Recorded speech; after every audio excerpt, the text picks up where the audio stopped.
Good evening, YouTubers. Let me pull up a chair and join you for a minute. Okay, that's good. So I've got a bunch of stuff here on the bench, bunch of stuff. And this video is a combination of two hobbies. One, my new machining hobby, tool post and tool, cutting tool for the lathe. And this is obviously my Hornady Case Prep Center. And I was doing a couple hundred 223s a few weeks ago, more than probably a few weeks ago.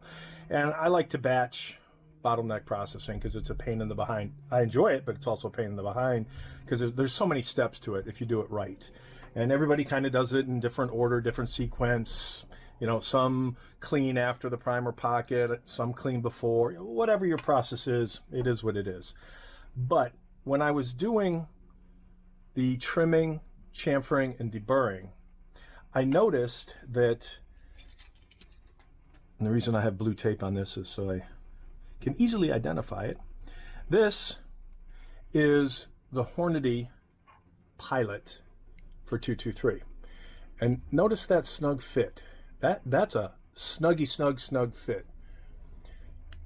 So much so that, which is exactly why I had it in the cup, so much so that when I put it in here, actually, let me put it in first. Again, this is the Hornady one with the number 1 on it for 223. So when I put it in the cutter, and then I find the little grub screw to tighten that in. All right, so that's in. That's not going anywhere. Put my brass shavings tray in. Now, obviously, this is set for 223, so it will not trim anything. So what I'm going to do is I'm going to lower it just a little bit, enough to make some shavings, and then throw this piece of brass away because it will be too short. But the point I'm trying to make with this video is that when you have a piece of brass that needs to be trimmed and there's enough trimming necessary, the shavings of the brass get in the case mouth, and because of that tight fit, it grabs, and it's kind of hard to yank this back up. And let's see if it'll do it for me. Probably not, because we're now on video.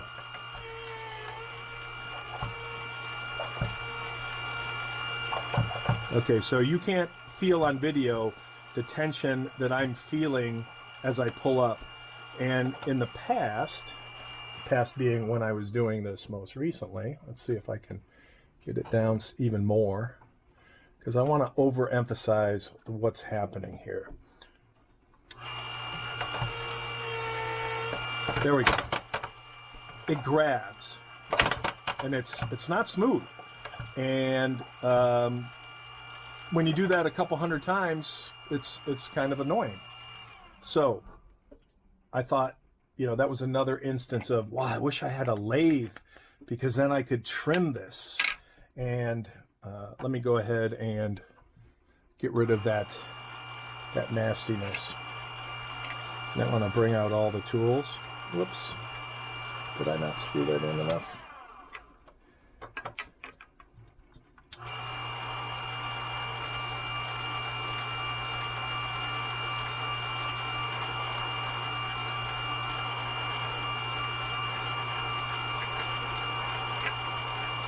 And maybe the solution is to chamfer and deburr before trimming, but you still have to chamfer and deburr after trimming. So I took, I'm always hitting the camera.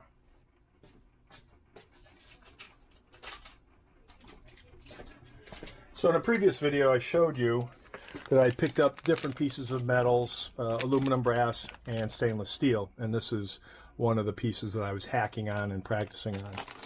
And I thought to myself, originally, I was going to, wow, I wish I could stop hitting the camera, tripod rather.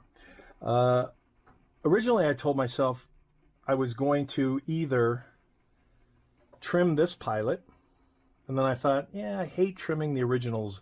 I hate cutting the original of anything. So then I thought, well, I'll buy a separate one and F with that.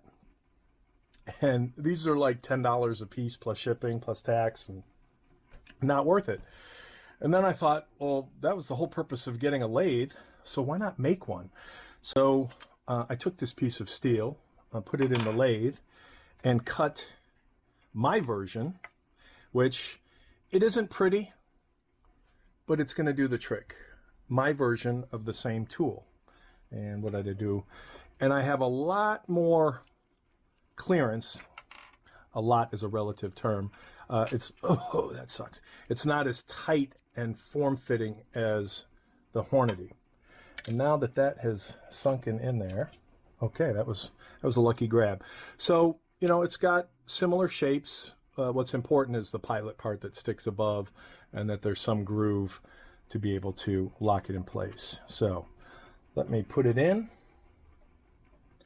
demonstrate my wonderfulness.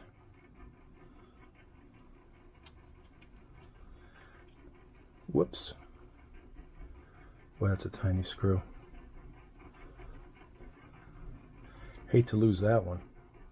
That's probably like $10 or $15 replacement as well.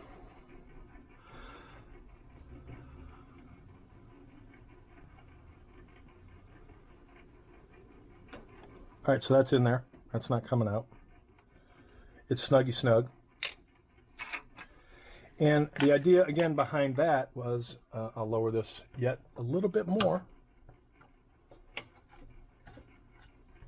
The idea behind this was that if I do have to trim enough off of a case mouth that some of the shavings get caught in between the mouth of the case and the actual pilot, it won't jam. All right, so you're seeing this live for the first time. So I have no idea if this will work or not, but notice I'm getting a lot of shavings and I have absolutely no resistance. A lot of shavings, no grabbing. So the pilot is big enough to guide the potentially slightly off case, which this pilot, not so much, because it had to be bullseye in order to actually clear the mouth of the pilot, or clear the head of the pilot, the mouth of the case clearing the head of the pilot. So that's a lot of shavings. That's a lot of shavings. I mean, I did some damage on that. And look at that. And nothing in terms of grabbing. So I'm going to call this a success in both machining rather. That's kind of a pretty lame term, lathing. My first attempt at real machining. And if you've seen any of my other videos, you know I'm tinkering around with knurling and finishing and whatnot. But this came out really nice. And it cost me a bit because as I learn and as I play with speeds and feeds, this just chewed this. In fact, I'm gonna have to clean that edge up too. Just chewed that carbide bit up. You know, I thought when I was buying these bits that this special case of 5 with the indexing carbide tips would be the bomb, and these cheap Chinesium brazen carbide tipped would be the throwaways. And it appears that it's kind of just the opposite. The cheap Chinesium ones are working like a charm, and the fancy schmancy index carbide tipped ones, and I've already ordered more tips because I've gone through more than a few tips. Again, learning the speeds and feeds on, you know, different metals, different whatever. Again, whole learning process. So, you know, that's a nice finish right there, but these aren't. And I bent this, not paying attention, learning that new skill, but this rocks. So this goes in my case of other pilots, this number 1.